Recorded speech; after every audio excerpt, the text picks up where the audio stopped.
Assalamualaikum warahmatullahi wabarakatuh.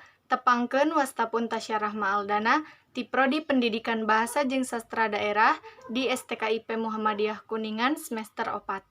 Simkuring di dieu baris ngadugikeun materi ngeunaan frasa endosentrik. Nah, naon bae sih nu bakal dibahas dina video ieu?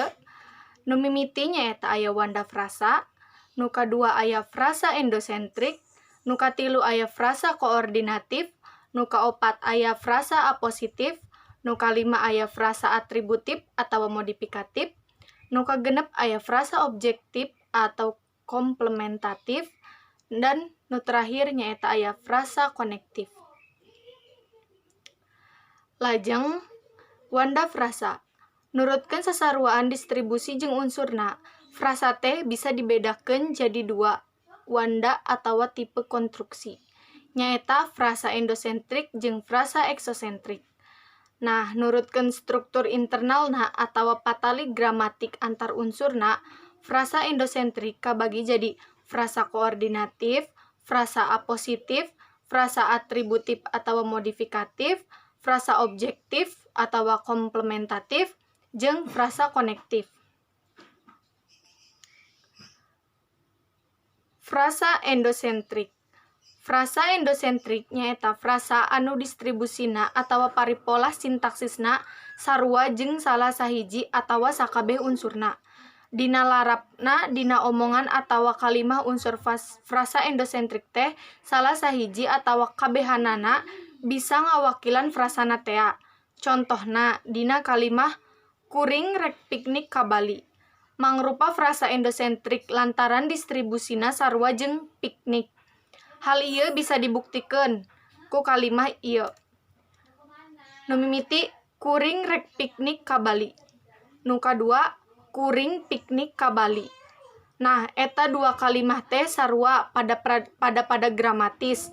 Pada bisa ditarima ku panyatur, luyu jeung kaedah tata basa sarta kaharti maksudna. Salajengna nyaeta aya frasa koordinatif. Frasa koordinatif nyaeta frasa endosentrik anu unsur-unsurna satata atawa sadarajat. Ieu frasa teh dibangun ku dua unsur puseur atawa leuwih, make panyambung atawa henteu. Panyambung nu sok dipake nyaeta jeung atawa tur eta tipe aditif. Jeung oge make kecap panyambung atawa eta kaasupna tipe alternatif. Pola dasar adegan ieu frasa bisa digambarkeun dina PPT nu tos didugikeun. Contoh kalimahna nyaeta nu pertama aya kolot budak, nu kadua aya gancang tur beres, nu katilu aya sakola jeung gawe, nu kaopat mahasiswa atawa dosen, nu kalima buku, patlot, jeung jidar. Ayeuna aya frasa apositif. Frasa apositif teh nyaeta frasa endosentrik anu unsur kaduana mangrupa aposisi atawa pangganti unsur anu kahiji sarta sakalian jadi katerangan pikeun unsur anu kahiji tea nu jadi puseurna. Beda jeung frasa koordinatif, unsur-unsur frasa apositif mah teu bisa dikantetkeun ku kecap jeung atawa tur. Lantaran unsur-unsurna nuduhkeun referensi anu sarua.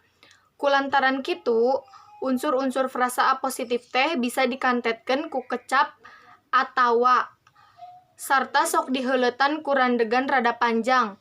Frasa apositif teh pola dasar adegana bisa digambarkeun ku formula anu aya dina PPT. Contoh kalimahna nyaeta nu mimiti aya urang bangsa Indonesia. Bandung kota kembang. Soeharto Presiden RI. Salajengna nyaeta aya frasa atributif. Frasa atributif teh nyaeta frasa endosentrik anu diwangun ku unsur anu diterangkeun, anu sok disebut puseur atawa pokok, jeung unsur anu nerangkeun, anu sok disebut atribut atawa panyiri. Nah, unsur-unsurna teu bisa dikantetkeun boh ku kecap jeung, boh ku kecap atawa. Sakapeung di antara dua unsur teh sok bisa diseselan kecap nu. tempat unsur atributna lolobana tukangan unsur puserna. Tapi aya oge anu tempatna hareupeun puserna. Pola adegana bisa digambarkeun ku formula nu aya dina PPT. Contoh kalimahna nyaeta aya nu mimiti aya budak pintar, nu kadua aya sakola nu unggul, jeung nu terakhir nyaeta aya keur dialajar. Frasa objektif. Frasa objektif atawa frasa komplementatif nyaeta frasa endosentrik anu unsur kaduana jadi palengkep kana unsur kahijina nu jadi puseurna. Unsur kahiji teh biasana mangrupa kecap pagawean transitif, semi-transitif, atawa semi-intransitif anu nuduhkeun migawe atawa dipigawe. Ari unsur kaduana mangrupa kecap barang anu nuduhkeun nu ngarandapan atawa nu ngalakukeun. Pola adegana sapertos anu aya dina PPT. Nah, contoh kalimahna nyaeta nu mimiti aya maca koran geus jadi kebiasaan orang kota. Nu kadua, dagang sapi kauntunganna lumayan. Nu terakhir nyaeta aya digegel anjing mata katularan penyakit rabies.